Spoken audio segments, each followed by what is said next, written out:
Interest is one of the greatest bands of humanity.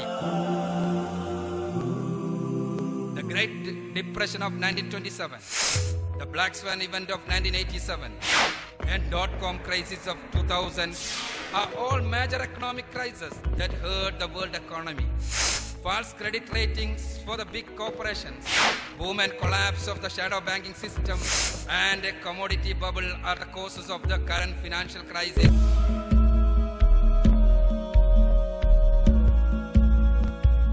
The next of today's speakers, insha'Allah, is our dear Sheikh M. Muhammad Akbar from India. A brief background about the Sheikh. M. Muhammad Akbar is a well-known Muslim da'i, worker, author and speaker on Islam from the South Indian state of Kerala. He is a physics graduate and has distinguished himself as perhaps the most noted da'wah activist in the city of Kerala with his innovative approaches in introducing Islam and conducting speeches, seminars and debates with scholars of other religions as well as atheists and communists. His programs are noted for active participation by non-Muslim scholars as well as the general public. Sheikh M. Muhammad Akbar is the founder and director of the Da'wah organization Niche of Truth. He is also the managing director of Peace Education Foundation and the editor of the Malayalam monthly Sneha Samvadam, which stands out in presenting a modern perspective in all issues with comparative religion, interreligious dialogues, polemics, apologetics, and Islamic perspectives on various walks of life such as morality, law, history, feminism, economics, etc., as well as answering allegations against Islam. So I would like to invite to take to the podium to address us on the topic, the financial crisis and Islamic analysis, Sheikh M. Muhammad Akbar from India.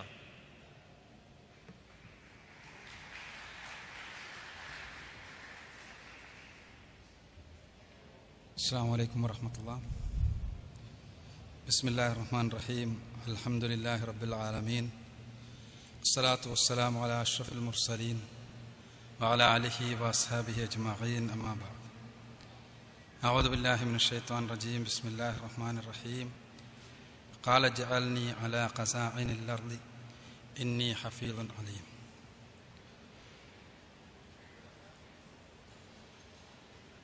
Brothers and sisters,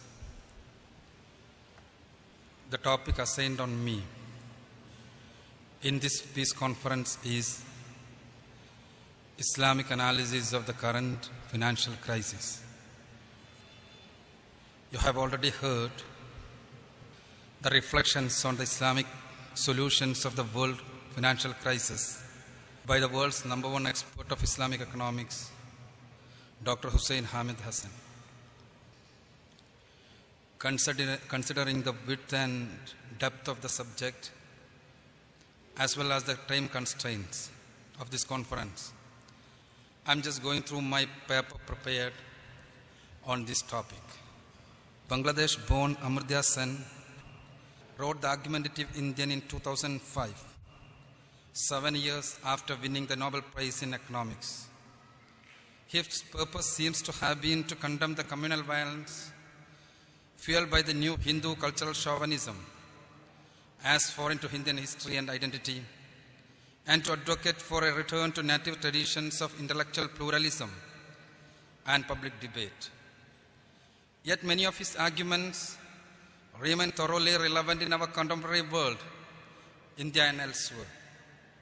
Sen concludes that the virtue of any economic argument or principle is really determined by its moral merit, that is, by its ultimate consequences for people and creation. He warns us, as well, many financial theories that do good on paper may well be detrimental to society when put into practice. My contention is that what Sen is saying ought to be extended to the economic principles practiced by most of the world today. Economics and the rest of us should evaluate the worth of these policies not exclusively by their detached numerical accuracy, but first and the foremost by the morality of their fundamental impact on people's lives. Our economic theories and practices should be judged on the basis of the quantum social welfare they generate. Do they help or hurt the most vulnerable among us? Do they free the common man and woman or enslave them? Do they stimulate human integration in society and creation while preserving the life, liberty, and individual choice and dignity of man, beast, and earth? Or do they corrode the structures of communal life and erode the natural delicate balances that God set for all things? When we assess generally accepted modern economic theories by this standard, we must accept that it has been a failure, an utter failure. The mathematical and statistical equations of its conjunctions may all be accurate, but their definitive results have led to catastrophic social instability, egregious exploitation and persecution, and suffering on a scale so steep and pervasive as to be at once unfathomable but unmistakable. According to the data provided by the experts from our affluent capitalist countries, the results of the accumulating debt mandated by the present economic system is nearly 7 million dead children in underdeveloped countries every year due to preventable starvation and an unconscionable lack of proper medical facilities. That's about 20,000 needless deaths of helpless human beings every single day. Imagine the death of my or your own child for no other reason than his or her life is held cheaper than some banker's silk tie. The same system is also the culprit behind the single greatest period decline in history of the only thing it claims to be focused on, increasing per capita income. Take Somalia, for instance, the most obvious nation in need of wealth per person rise. The average Somali's income, already small, has shrunk by nearly a third, from about $891 to just $600 within a span of 40 years. That's the very period in which the worldly philosophies promise heaven on earth for all people if we just eject God from the world. Do we wonder then at the emergence of piracy in so economically plundered and unsustainable a country as Somalia? The astounding fact that many times more people have been killed in the last century than in all prior human history combined is the single most devastating indictment of the nature of today's political economic system. Nor can this be statistically airbushed by population arguments. Ever-increasing crime rate, an alarming rise in the number of failed families, a surge in the number of beds in psychiatric wards, a growing mafia culture, and steep decline in the moral and ethical values across the board are the byproducts of a financial system not only unable but to structure to do anything substantial for the welfare for the very societies that have propagated in the world for their own lopsided benefit. On top of these mounting social ailments come the meltdown of the financial markets and dreaded recession. The loud cries of those who have lost their homes, jobs, luxuries fill the already disturbed social air. Investment experts and economic scholars, till recently gloating over the accuracy of their predictions and projections, now claim shell shock in our present perpetuous economic plunge. Most still account for it as an unforeseeable black swan event, an improbable occurrence of extreme social impact. The meeting of the G20 leaders as a summit held in Washington, November 14 to 15, 2008, headlined as Financial Markets and the World Economy, attempted to discuss the root causes of the emergency of the serious challenges to the world economy and financial markets. The leaders endeavored to itemize those underlying reasons for the economic plague threatening the world. Here is the conclusion. During a period of strong global growth, growing capital flows and prolonged stability, Earlier this decade, market participants sought higher yields without an adequate appreciation of the risk and failed to exercise proper due diligence. Policymakers, regulators, and supervisors in some advanced countries did not adequately appreciate and address the risks building up in financial markets, keep pace with the financial innovation, or take into account the systematic ramification of domestic regulatory actions. Major underlying factors to the current situation were, among others, inconsistent and insufficiently coordinated economic outcomes. The summit resolved to take strong remedial actions to put a halt to this crisis. The strong and significant actions planned to stimulate economics are as follows: provide liquidity, strengthen the capital of financial institutions, protect saving and deposits, address regulatory deficiencies, unfreeze credit markets, and try to ensure that international financial institutions to provide critical support for the global economy.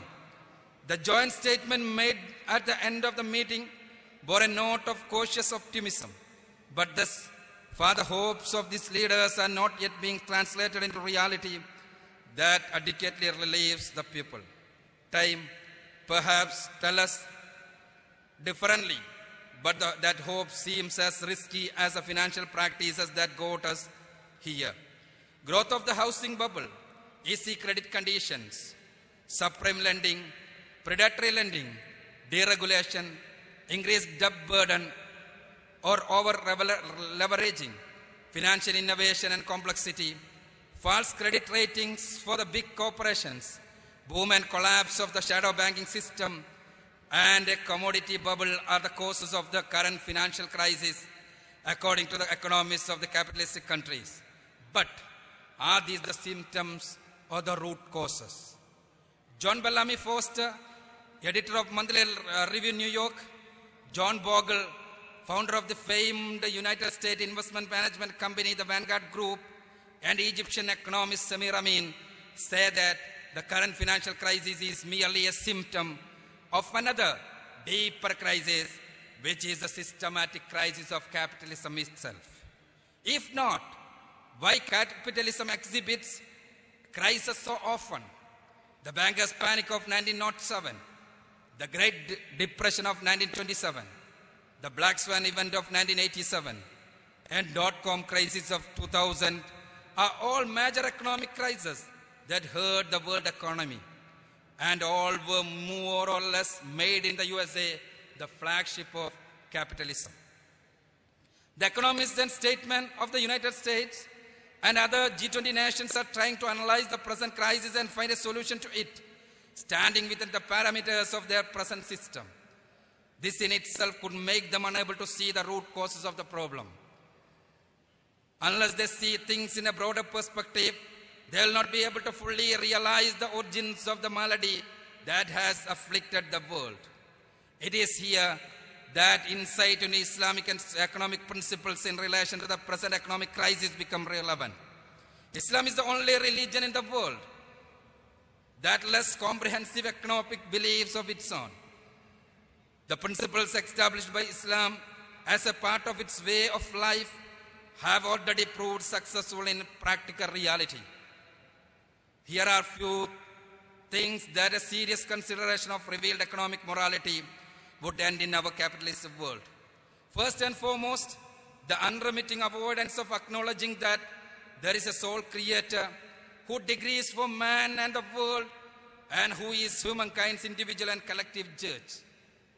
Revealed to this, it would end the unspoken secular moratorium on openly reflecting singly and together what this means for us as individuals and as societies. Second, Islam's economic revelation would reassign greed in this life to its deservedly shameful place in the darkened corners of society and replace it with ethics of liberality and kindness, generosity and charity. Third, Islam's economic revelation would reattach morality to wealth, and this would necessarily lead to a reassertion of two related ethics lost in capitalist society, modesty and abstinence.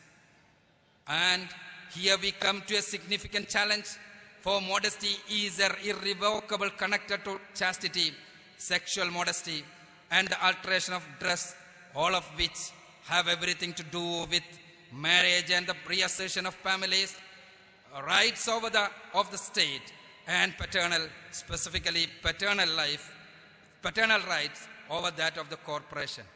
Islam empowers the individual conscience and reduces the hold of others on one, as well as establishes moderation as a prime ethic in life. Islam's economics would in a heartbeat stop the spread of worthless debt notes, otherwise known as money as in currency, and terminate the system of interest, which are the evil underpinnings of the capitalist enterprise. Truth be told, these two are the root cause of the crisis going on in the capitalist hemisphere and the world. When we say that the spread of worthless money and the interest-based system are the root causes, capitalism itself become the real defendant. Gold and silver have been cornerstones of the world's economic and wealth storage systems right from the earliest times. Even after the arrival of the barter system, men used to trade their merchandise by calculating its worth in gold or silver. When coins were introduced into the system, they were initially made of gold or silver. In due course, banks came into being, and they issued paper receipts equivalent to the value of the gold or silver deposited with them. These receipts were the foreigners of the currency that we use today. Although in modern times, paper money has no intrinsic value, its acceptability originally depended on its being backed by gold or silver. For instance, on the earlier $5 bills was printed 5 silver dollars, promising to pay that much of silver in exchange for that currency note. The currency notes of different lands represented either gold or silver equal to the value mentioned on the currency. With the outbreak of the First World War in 1914, Britain decided to withdraw gold from internal circulation, and other countries also broke the link with gold. The United States, however, kept the link to gold, and after the Second World War, the US dollar replaced the pound sterling as a key global currency. Other countries fixed their exchange rates against the dollar, the value of which remained defined in terms of gold. In the early 70s, the system of fixed exchange rates started to break down as a result of growing international inflation. Tempted by the promise of windfall profit and accounting razzle-dazzle, the United States abandoned the dollars linked with gold in 1971. Right from the time of the introduction of the currency notes, the system became prone to fraudulent activities. Since no one knew how much gold or silver a bank had in its vaults, it became easy for them to cheat the public by printing as much currency as they needed. That, in fact, became necessary since it was needed for survival in an interest-based system. Eventually, this became the monopoly of governments, which gave the false notion that they were printing currency in lieu of the gold and silver that they had in their exchequers. People continued to believe that the government held at least something as a security for the currency that they printed.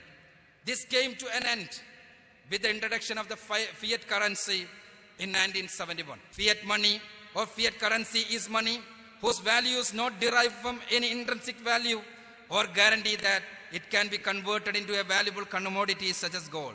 Instead, it has value only by government order, that's fiat. Thus arose the situation in which governments could print as much currency as they wanted. Money became money just because the government said it was money. This introduction of fiat money can be considered the prime reason for the recent financial turmoil all over the world. When we factor in the reality that this right to mint the coin of the riyal that has been given over by politicians to private banking interests in the world, one can easily see the causes for the current global economic crisis and the inordinate influence just a few bankers hold over politicians and thus the nation. When that nation is United States, the influence is global. Virtually the entire world link their currency with the dollar. Agencies like the World Bank and the International Monetary Fund, IMF, controlled by America, gave loans to the so-called third world countries only in line with their GDP, that is gross domestic product growth, but not the United States. It could print currency without any such limitation. It has continued to print dollars in abundance and lend it to other nations.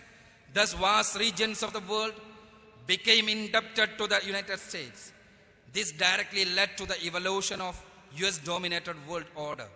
Any currency that would relink itself to gold or another precious resource would almost instantly break the economic chains that link other countries to the dollar. It is this fear that accompanies the emergence of China's Shanghai Cooperation Organization, who was said to be seeking to demote the dollar as the currency of international trade, or the recent panic that drove gold to record levels when it was said that oil would no longer be sold only based on the US dollar. For this reason, agencies like World Bank and IMF sanction loans to countries without getting any security from them. These agencies themselves and nations, they avail of the loans, know very well that the chances of full settlement of these loans are quite remote. But as long as the supremacy of the dollar and interest-based economic system prevails, other countries have had no option but to avail themselves of these loans. The debts of the developing countries are increasing at an exponential rate, doubling every decade. According to the statistics published by IMF, overall external debt of developing countries in the year 1980 was to the tune of $52.54 billion. It rises to $1,259.8 billion in 1990 and $2,140.6 billion in the year 2000. The interest and the repayable principal amount increased to $73.4 billion in 1980, $140.6 billion in 1990, and $337.8 billion in 2009. The United Nations laments that the amount could have been sufficient to save 21 million children of Africa from death due to starvation and to provide elementary education to 90 million female children. It is estimated that every day $700 million flows from developing countries to the developed countries. Unrestrained printing of currency and the interest-based economy led to the dollar dominating in the world financial markets and other nations taking the burn to it. The economic crisis that the United States is facing at this juncture is nothing but the natural consequences of its policymakers' own policies. It must have been their overconfidence that the supremacy of the dollar would continue forever and that the bubble of the stock market's boom would keep on growing that allowed them to create derivative notes worth $100 trillion to be transacted in the United States at the time when the overall GDP of the entire world was only $78.5 trillion. The current financial crisis has seriously eroded confidence in the Western world and has exposed the free market. Currently, when looking at alternatives, the Western world only sees remnants of socialism or some state intervention of economy as feasible and workable systems. If the OPEC nations and the developing countries join hands and work in a cohesive manner, they could put an end to the situation of supremacy of one particular currency and rescue the nations that suffering under the yokes of the external debt. Prophet Muhammad sallallahu alaihi wasallam sternly warned his followers against exploitation of any kind in commercial activities and to maintain transparency in all transactions. Gold for gold, silver for silver, wheat for wheat, barley for barley, dates for dates, and salt for salt, like for like, equal for equal. and hand to hand. If the commodities differ, then you may sell as you wish, provided that the exchange is hand to hand. Sahih Muslim. This single command of the Prophet ﷺ is pregnant with the protection that will have prevented the kind of behind-the-scenes derivative markets. It is the duty of the scholars to learn more deeply about the legitimacy of the transactions made using fiat currency, which has no intrinsic value other than the value of its paper. In the light of the Islamic injunctions that all kinds of transactions should be transparent, we should examine how much the promises of the state that prints the currency should be believed. Is it possible to make 100% legitimate transactions with currencies that have no intrinsic value?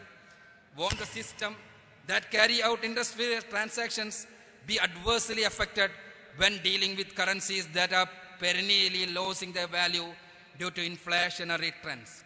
Is it not unreasonable to expect men who have money to save humanity by suffering the losses incurred because of the depletion of the value of their money?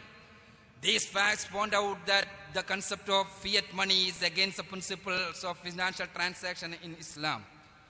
The assurance of payment of their currency notes that nations other than America provided the holders of their currency is based on the value of the dollar. Whatever the dollar is worth as it relates to their currency, they will pay. The dollar itself, however, has no intrinsic value and is built on flimsy foundation. Why did America do this to itself? More accurately, why did the government of the people do this to the people?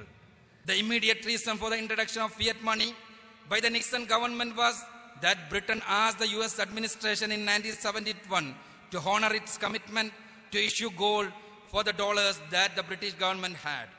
By detaching its currency from gold, that payout was obstinately sidestepped.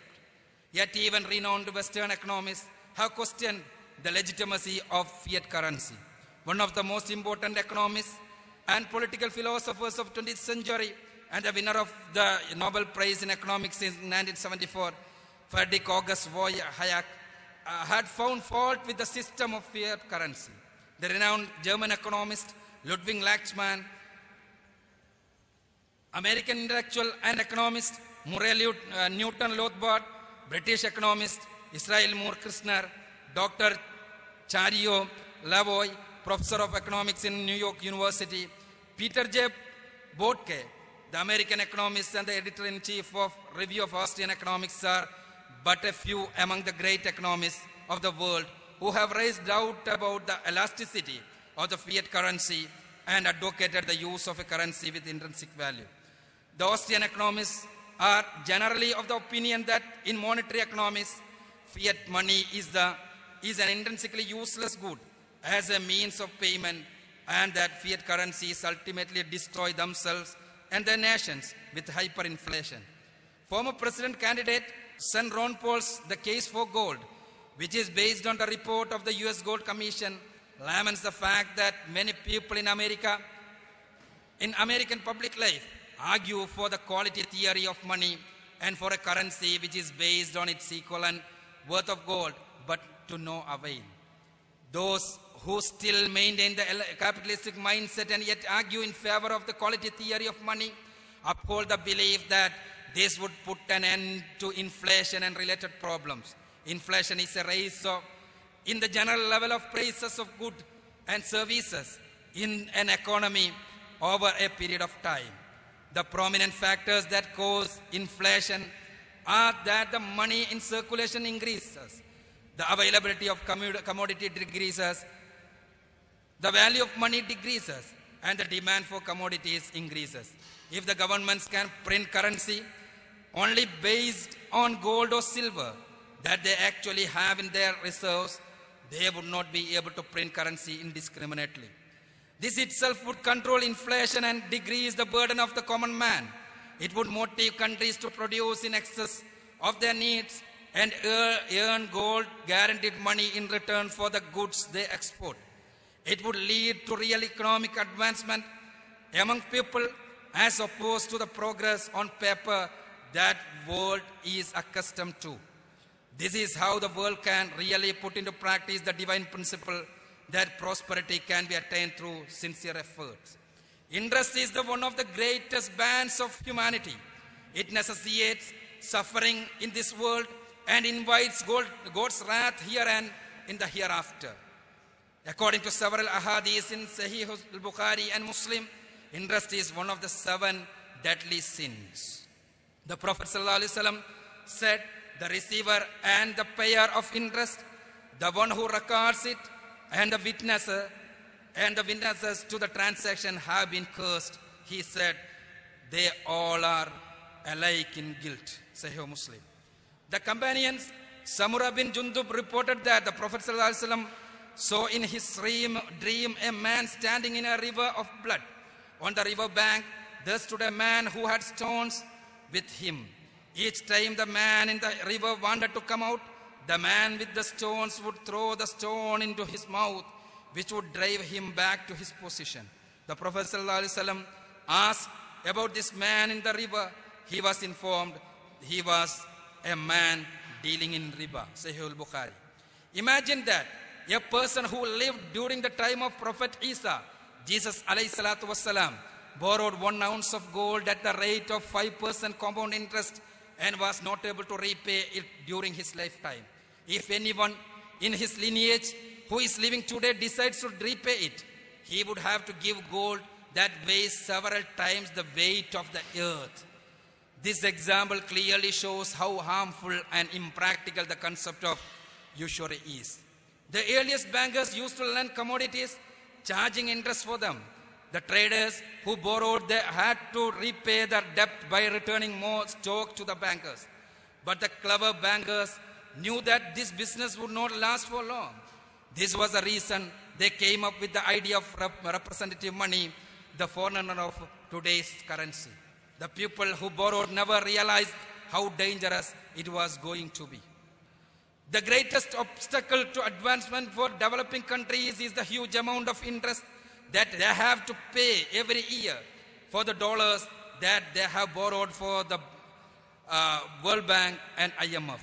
Heeding the words of advice voiced in favor of urbanization by the paid intellectuals of the West, most developing countries borrowed illogically and became victims of the debt trap. It is almost impossible to escape from the trap once you have fallen into it. Hope gives way to disappointment and frustration.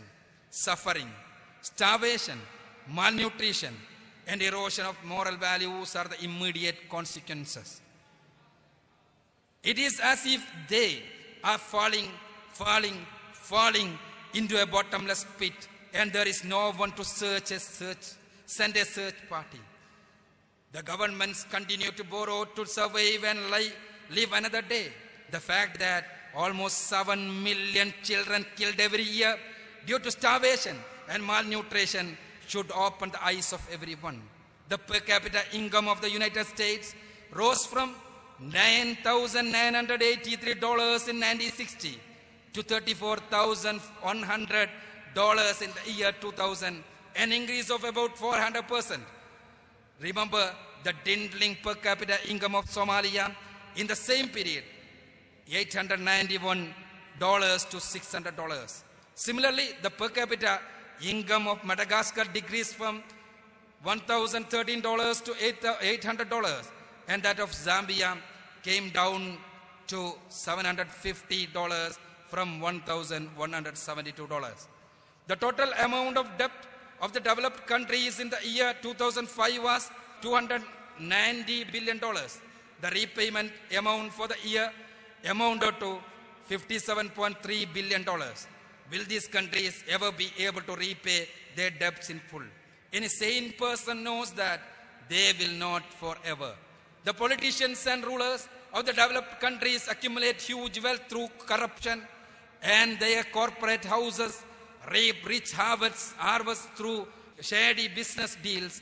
At the same time, the vast majority of human beings in the world suffer under the yoke of heavy interest, burden laid on their feeble shoulders by the World Bank and the IMF, which are the agenda agencies of the developed countries. The first cause of the financial crisis is that has hit in the entire world is the interest system. This system, which was deployed by the developed nations in order to exploit and subjugate other countries, has now begun to boomerang on them. They themselves call the crisis by another name, Credit Crunch 2008. World Economic Outlook 1998, published by IMF, states that countries burdened heavily by excessive short-term borrowings will have to struggle greatly because of external and internal crises.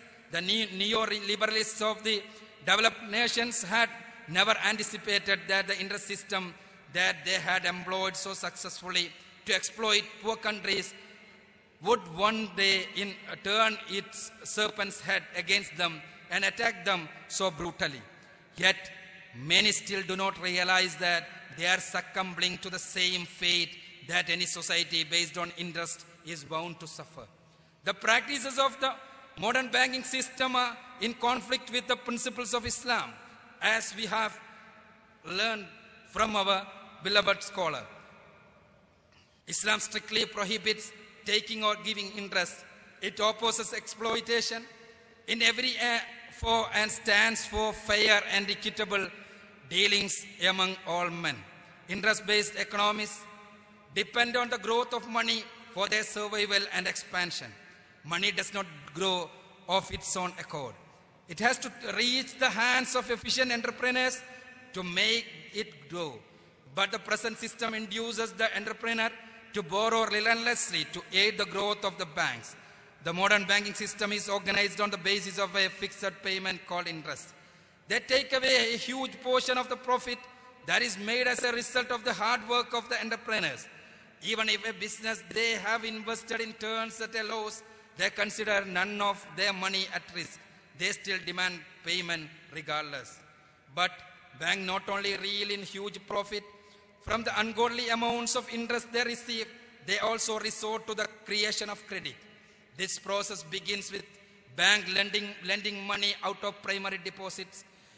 Primary deposits are those deposits that are deposited in the bank. Through credit creation, banks are able to lend amounts much larger than the deposits that they have with them. For every $10 they have on hand, they can give out $90 they don't have, purely by the fabrication numbers in a computer. No paper money, nothing.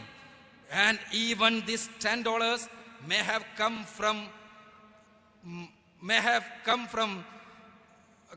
to them another bank that has created it through just $1 it received from another bank. Up the chain to the Federal Reserve, who simply charges the American government for it, who is investing it in the first place by fiat.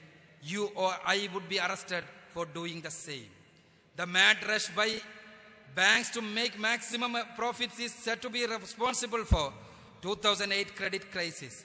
The prophecy made by Prophet Muhammad ﷺ is reported to have said that intensity of ruin in store for those who increase their riches using interest will be in accordance with how much interest they received. Ibn Majah. Any sane person who understands that fiat money fiasco and credit creation scam, we are into turn real assets over to bankers who simply push buttons to make money out of thin air, will immediately begin searching for an interest-free system. And that will naturally take him or her to Islamic banking system. In the 1940s, discussions about the alternative banking system began. In the last 4 decades, it is the Islamic banking system that has emerged as the surprise, competitive and viable substitute for conventional banking. Elimination of riba, interest in all its forms is an important feature of Islamic financial system. Islamic banking is much more, however. At the heart of Islam is a sense of cooperation to help one another according to principles of goodness and piety. Islamic finance may be viewed as a form of ethical investing or lending, except that no loans are possible until they are interest-free. The Islamic financial system promotes the concept of participation in a transaction backed by real assets, utilizing funds at risk on a profit and loss sharing basis. This is by no means implies that investment with financial institutions are necessarily speculative. This can be minimized by careful investment policy, diversification of risk, and prudent management. The concept of profit and loss sharing in an enterprise as a basis of financial transactions in a progressive one, as it distinguished good performance from bad and mediocre.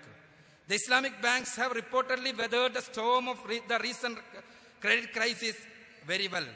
What is important is that this capacity is solely due to the humane nature of their investing and lending enterprise. It is Islam's principles of ethical wealth acquisition, disbursement, and gifting that have shielded the Islamic banks. Allah alone is the provider. Allah alone is the protector. In a world neck deep in the lethal interest system, the emergence of the Islamic banking system offers a handhold of hope. Yet, honesty and fear of God compels us to admit that many of these institutions do not, for various reasons, function in complete accord with the Islamic principles of blessed and moral wealth. They have their limitations, not least of which is the sheer viciousness of the league they operate in. They are forced to follow the same monetary policies evolved over the past few centuries, but they have been able to make some effort to make at least few changes in the present world economic system and show the world that there is a viable alternative that can be followed.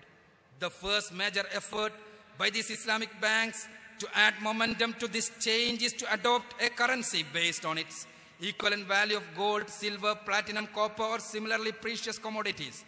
If the electronic money that is inevitably going to be widely used in the world in the near future is given the guarantee of a value of commodities, it will be a great beginning.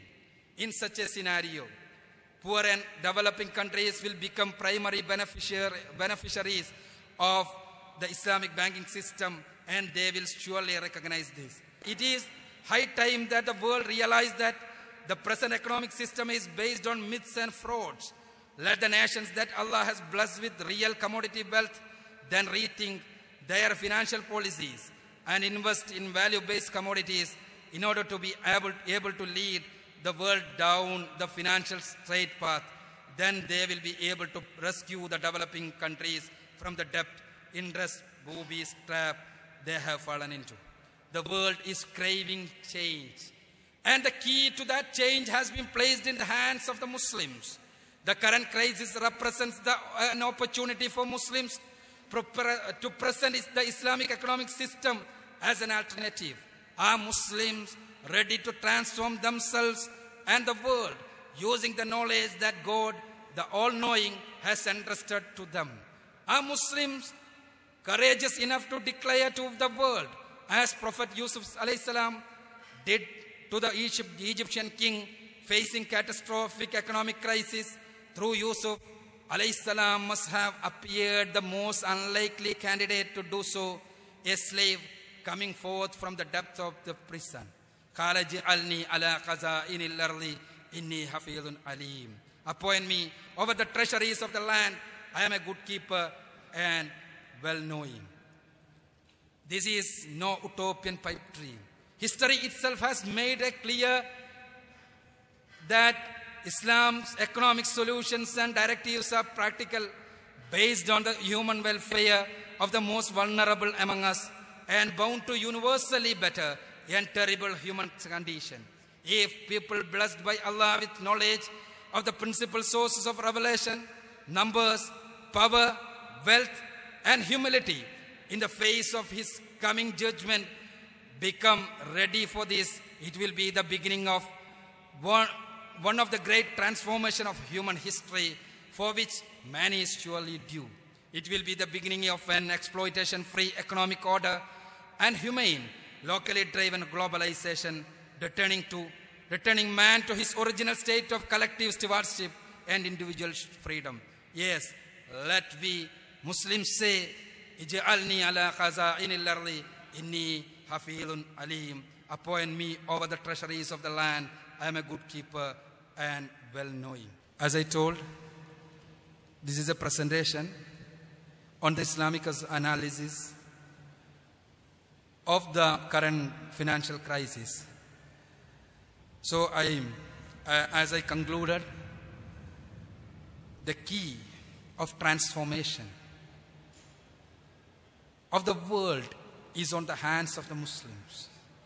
So, as a message of the session of this conference, I would like to put forward that message to the Muslims of the world, to the rulers, Muslim rulers, as well as to the economists of the Muslim world.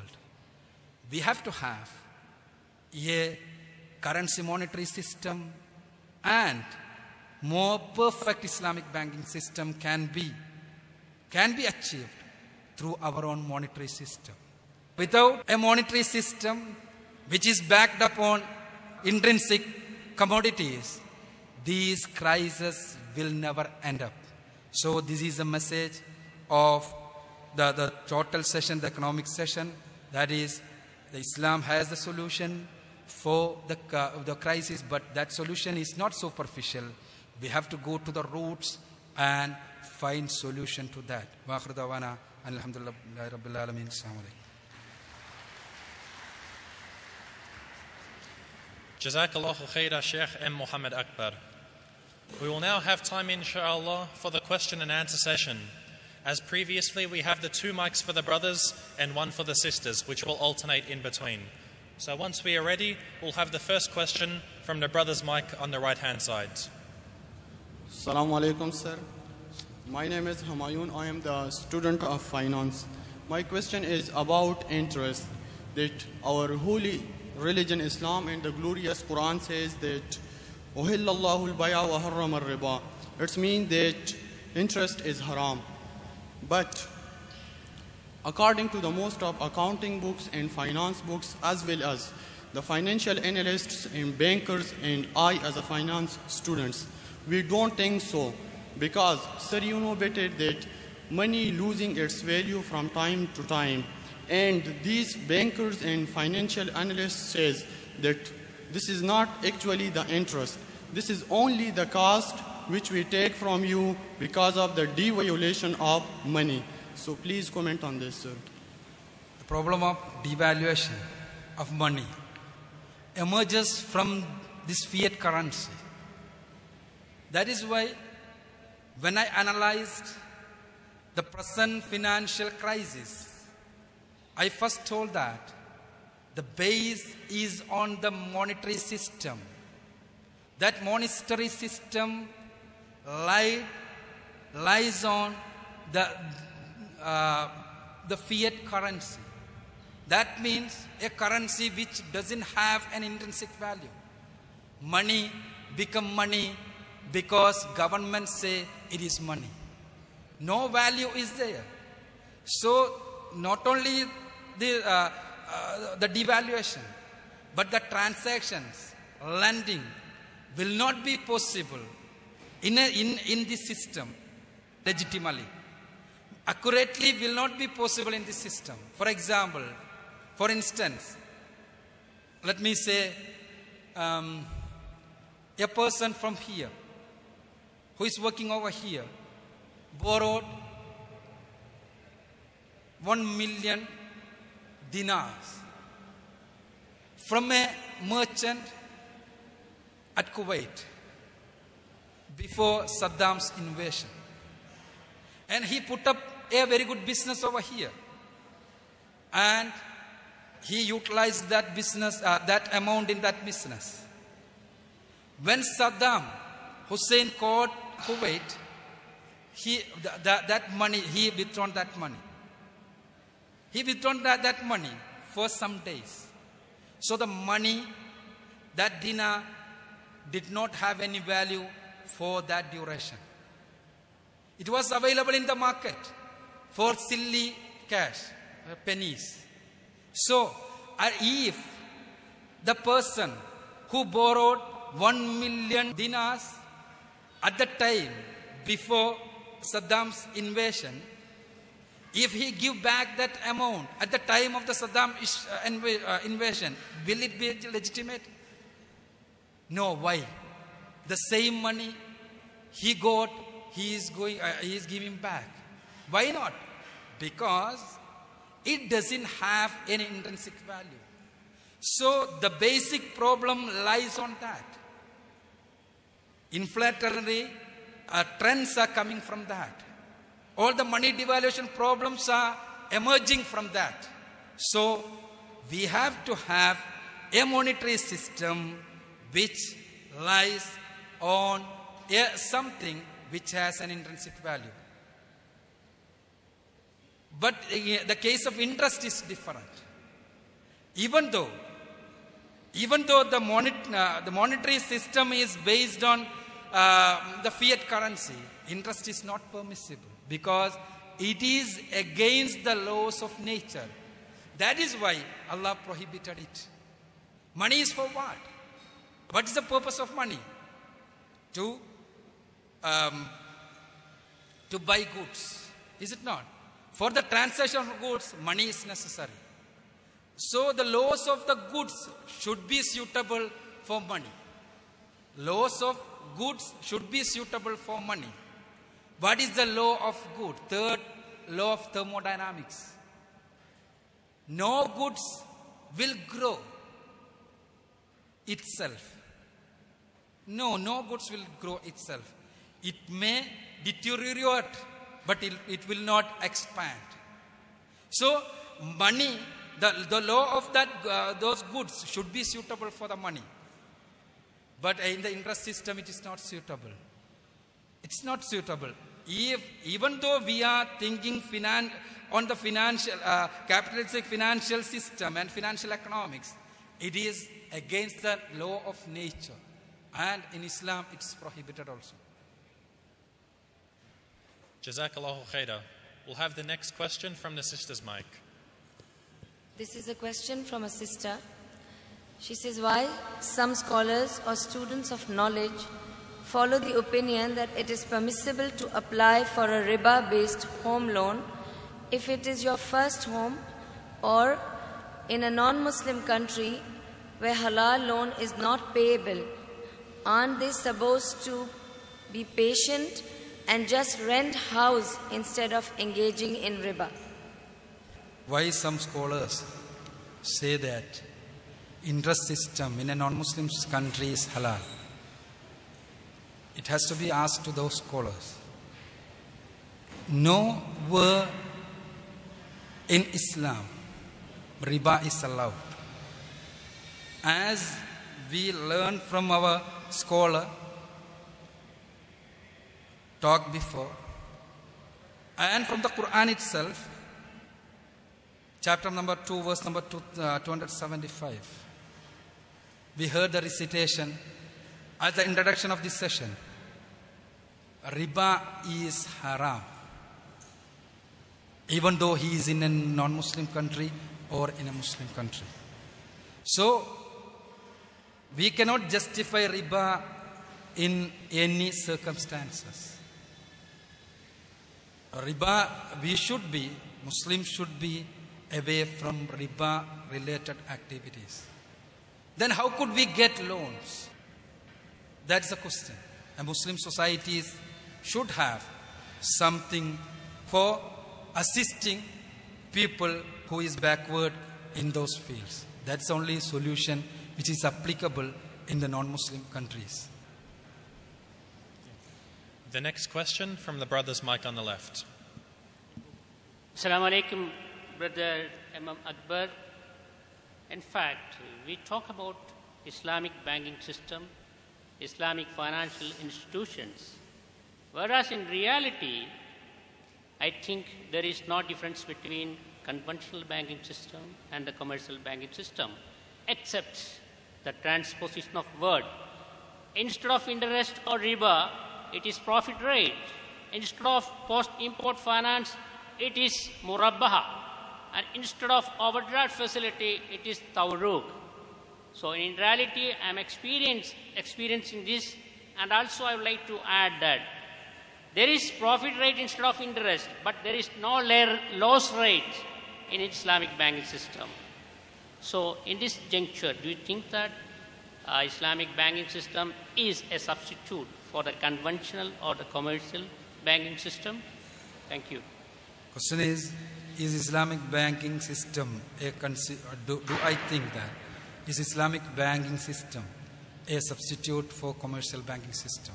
As I told, Islamic banking system prevailing in the all over the world has its own limitations, because all the banking systems are based on the monetary policy, monetary economics prevailing in the world. So the root is in the monetary policy prevailing in the world.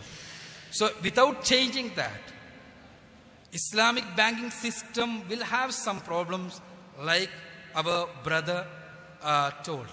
But it is not as similar as commercial banking system. In Quran itself it is said Allah allowed trade and prohibited riba. What's the difference between that? In trade also, we are selling something, we are getting profit. Getting profit and loss, it is there in trade. But Allah says in the same ayah that Allah prohibited riba and trade. So, Islamic banking system, as the former speaker, he's an expert in Islamic banking system. You might, if you would have asked this question to him, it would be better, because he is very much expertise in that system. So, even though the present Islamic banking system has its own limitations, it is not based on riba. It is not based on riba. That's the main difference between. We'll have the next question from the sister's mic.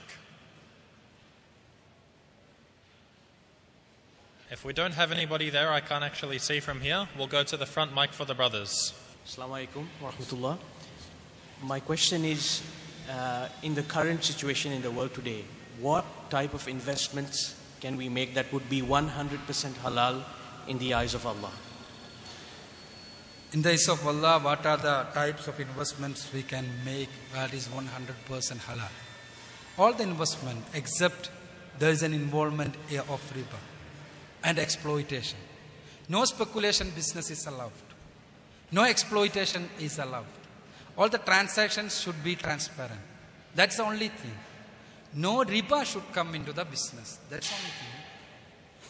You can do any business without having this. Okay, inshallah, we'll have the next question from the sister's mic.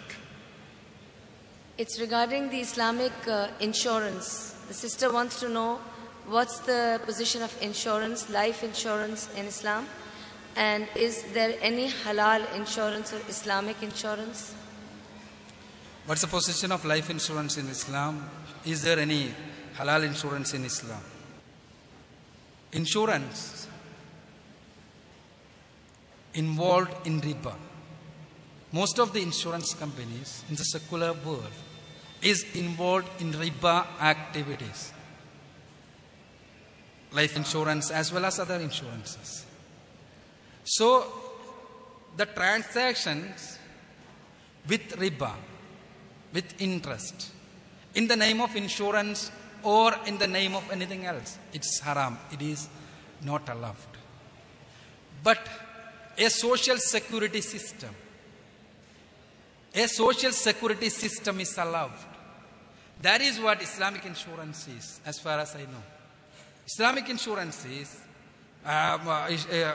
an insurance. It doesn't involve in any riba connected activities.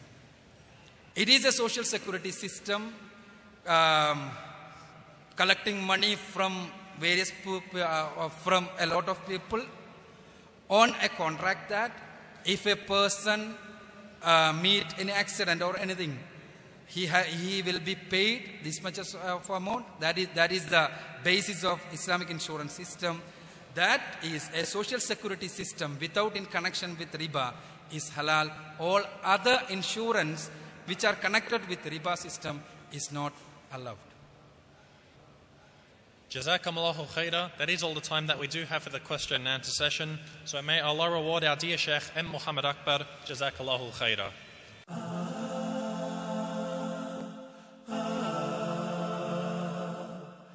Interest is one of the greatest bands of humanity.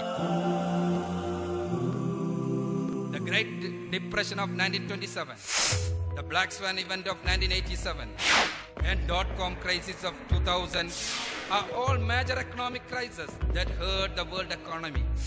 False credit ratings for the big corporations, boom and collapse of the shadow banking system, and a commodity bubble are the causes of the current financial crisis.